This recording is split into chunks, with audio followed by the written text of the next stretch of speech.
उत्तराखंड के प्रमुख लोक वाद्य यंत्र। तो यहां से प्रश्न यूके ट्रिपल एससी और साथ ही यूके पीएससी में भी यहां से प्रश्न पूछे जाते हैं। एक प्रश्न तो यहां से पूछा ही जाता है। ठीक है, उत्तराखंड के प्रमुख वाद्य यंत्र। तो उत्तराखंड में 36 प्रकार के लोक वाद्य यंत्र प्रचलित हैं। कितने प्रकार के? 36 प्रकार के।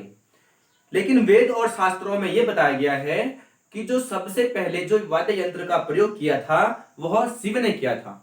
किसने किया था? शिव ने किया था। ठीक है ना। तो उत्तराखंड के 4 भागों में हम इन्हें डिवाइड करते हैं, इन वाद्य यंत्रों को। कौन कौन से? सबसे पहला है घन वाद्य यंत्र, दूसरा है अवनद्ध वाद्य यंत्र, इसे हम चर्म वाद्य यंत्र भी कहते हैं। चर्म मतलब चमड़ा, यानी कि जो चमड़े का जो बना होता है उसे हम चर्म वाद्य यंत्र कहते हैं, या फिर अवनद्ध वाद्य यंत्र भी इन्हें कहा जाता है। तीसरा है सुशिर वाद्य यंत्र, सुशिर वाद्य यंत्र।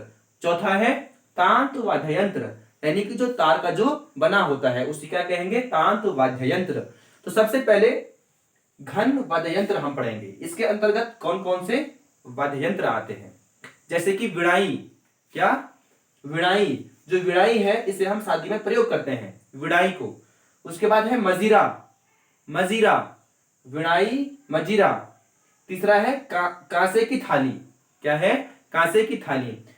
जागर में इनका प्रयोग आमतौर पर किया जाता है, कांसे की थाली का। ठीक है। उसके बाद है कसेरी और उसके बाद है करताल। कसेरी अलग हुआ और करताल अलग हुआ। करताल कैसा होता है? दो होते हैं वो लकड़ी, दो क्या होते हैं? गुटके होते हैं। ठीक है, लकड़ी के जो बने होते हैं 2 गुटके होते हैं और उनको बजाया जाता है। जब उनको बजाते हैं तो मधुर ध्वनियां निकलती है। ठीक है, तो उसे ही क्या क्या कहते हैं? करताल कहते हैं। इसके बाद झांझ, उसके बाद चिमटा। चिमटा जो हम मंदिरों में जब हम भजन करते हैं ना मंदिरों में, तो चिमटा का प्रयोग करते हैं। ठीक है, झांझ अलग हुआ, चिमटा अलग हुआ। इसके बाद घंट।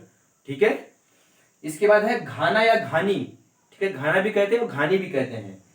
घुंघरू और खंजरी, घुंघरू भी है और खंजरी भी है। घुंघरू वो जो हम पैरों में पहनते हैं। ठीक है ना। तो घन वाद्य यंत्र के अंतर्गत कौन कौन से यंत्र हैं?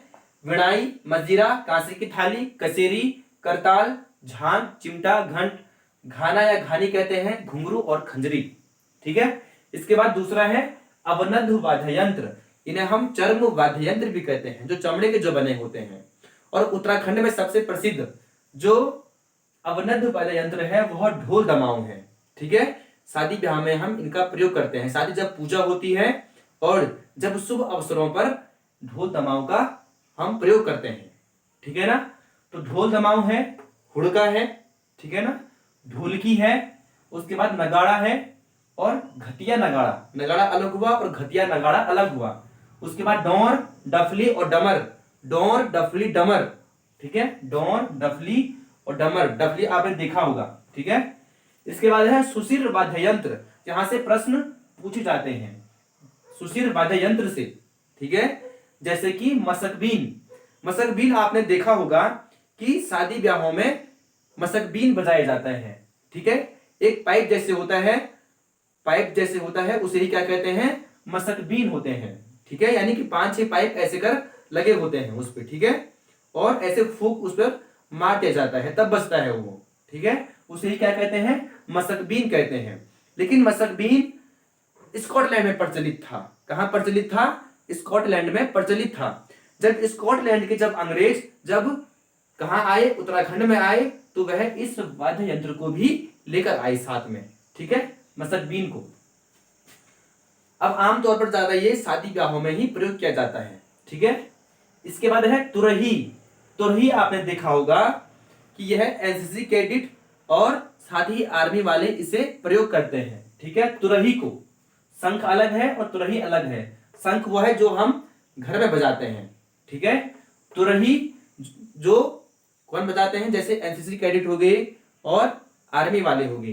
ठीक है, वह तुरही का प्रयोग करते हैं, यानी कि ऐसे मुड़ा हुआ होता है वो। ठीक है, और तब उसको बजाया जाता है, उसकी मधुर ध्वनि निकलती है तुरही की। ठीक है। उसके बाद है भंकोर, आप जानते हैं। उसके बाद है रणसिंहा। ठीक है, उसके बाद है नागफनी। कौन कौन से हैं? मसकबीन, तुरही, शंख, भंकोर, रणसिहा, रणसिहा इसमें मुख्य है, ठीक है, और तुरही भी इसमें मुख्य है, और नाथनी, ठीक है, ये क्या है, सुशिर वाद्य यंत्र है। इसके बाद है तांत वाद्य यंत्र, यानी कि जो तारों का जो बना होता है उसे कहते हैं तांत वाद्य यंत्र, जैसे कि सारंगी, ठीक है, और एक तारा। एक तारा कैसे होता है, यहां पर बनाता हूं मैं चित्र, इस प्रकार का होता है एक तारा, ठीक है, जिसपे केवल एक ही तार होती है ऐसे कर, ठीक है, उसे क्या कहेंगे, एक तारा कहेंगे, ठीक है। दो तारा, इसके बाद है दो तारा, यानी कि एक लाइन इस पर ऐसी और होगी, यानी दो तार होंगे, तब क्या हो जाता है ये दो तारा, ठीक है। उसके बाद गोपी चंद्र का एक तारा, ठीक है, गोपी चंद्र का एक तारा। उसके बाद हारमोनियम, ये आप जानते हैं, ठीक है, हारमोनियम। तो सारंगी एक तारा, दो तारा, उसके बाद गोपी चंद्र का एक तारा, उसके बाद हारमोनियम। क्लियर। तो ये था आज का अध्याय उत्तराखंड के प्रमुख वाद्य यंत्र। अगर आपको वीडियो अच्छी लगती है तो कृपया करके आप कमेंट अवश्य करें, ठीक है। जहां पर आपको डाउट लगते हैं वहां पर भी आपने कमेंट करना है, ठीक है। तो बने रहिए, धन्यवाद।